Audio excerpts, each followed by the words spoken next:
only paying me my expenses to drive there, if you're in the Netherlands at least, and I can measure your house, because I do not want this to happen to anybody else. Because it's what I've been through is a true nightmare that lasted 2 years in a row. You could say I lost my job because of it. I could not function anymore, not knowing why. I thought the pressure is getting too much, but when I turned this DECT phone off, it all disappeared, like snow in front of the sun. Anyway, let's see if I've got some more topics to deal with. Yeah, Dutch government. Yeah, look at it from this perspective. Now, why do governments have these ridiculously high limits by legislation, by law? See it from this angle. Telecom is a multi-billion-dollar euro industry. There's a lot of money going on. Virtually half of it is tax money.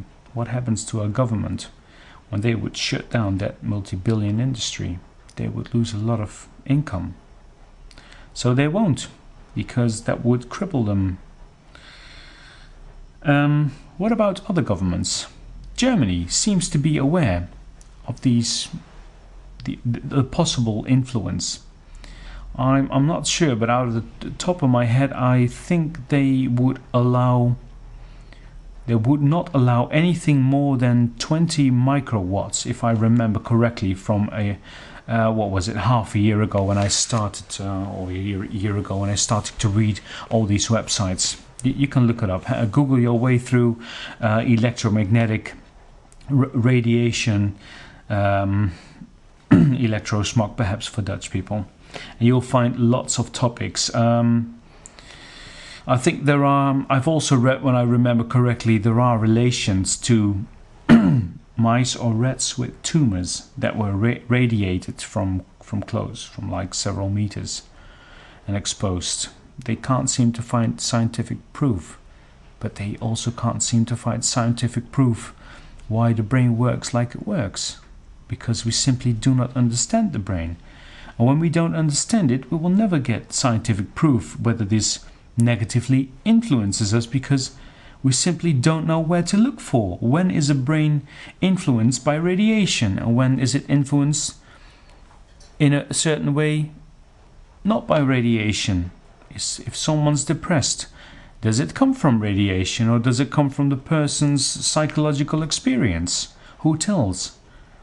We can, however, with psychologists, we can try to find out and talk about a person's history to find out whether there are any traumatic experiences. But that's all we can do. We can't just attach electrodes to our brain and find, hey, there's the symptom, there's the electrical pattern that makes me prove that radiation has caught on to the brain. No, we're not clever enough as humans to understand how and why the brain, how, why and when the brain gets affected.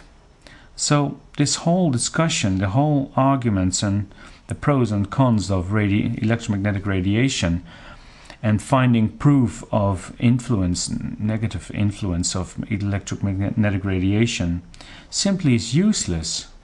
But there's one thing not so useless. Humans have an incredibly sensitive feeling for wellness. You feel well or you do not feel well. And I'm a down-to-earth person. I'm not superstitious. I'm not religious. When I see things, I can touch things, I believe in it. I know it is there. It's factual. When I don't see them, when I can't prove them, it's just simply not there. But I've truly felt these symptoms, these incredibly damaging symptoms that crippled my life for 2 years in a row. And I felt them, but you can't explain, because we haven't even got the terminology to explain that sort of feelings. Well, heart beatings is a term. Depressed, dizziness, they're terms, but What are they in real? We don't understand them. What else is there? What about your government? Try and find out what their policy is and how much radiation surrounds you in your suburb, in your house, in your office, in your area, on your highways. And talk to people. Google your way on the internet about it and follow your feelings about it. When you feel bad, it's got to have a cause. Right. My name's Ron de Jong again, and I would like to thank you for watching, and I hope if you're affected by this type of radiation, and especially DECT radiation, because all my troubles disappeared when disconnecting the DECT phone, not all the other appliances, only the DECT made my problems disappear.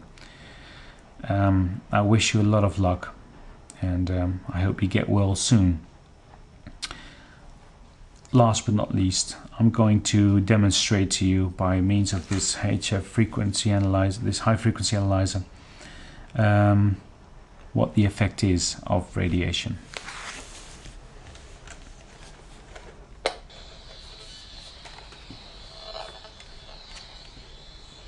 There's virtually nothing going on now.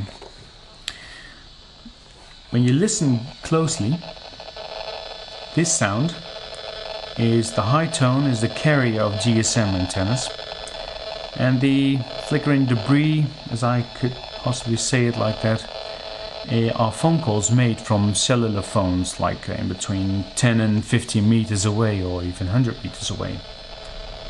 And it sort of stays in between 20 and 80 microwatts. Now I'm going to use my own cellular phone to call our house.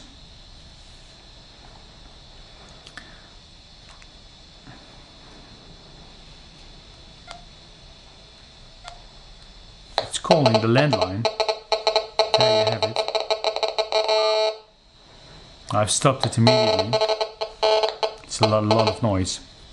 So as you can see, it only happens when you use the phone, which is, to my opinion, why it's by near not as dangerous as these DECT telephones.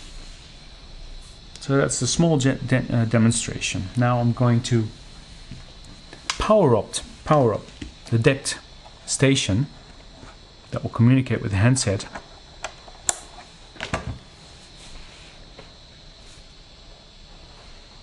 I think I've wrong connector. Fit both.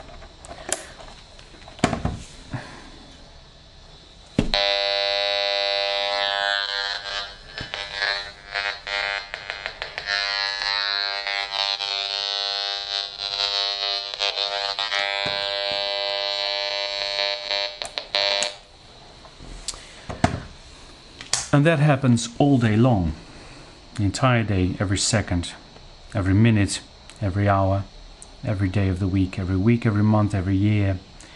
It just doesn't stop as long as you've got the DECT phone turned on. Please do yourself a favor, improve your quality of life and cable your appliances again. Don't use Bluetooth headsets. That's another phone. Put a silver foil around your microwave because it probably leaks a lot of energy, electromagnetic signals, which are almost the same frequency as this little microwave here, the DECT telephone. And by all means, make sure you get rid of the DECT phone. Thanks for watching. This is Ron de Jong, and I'll catch you later.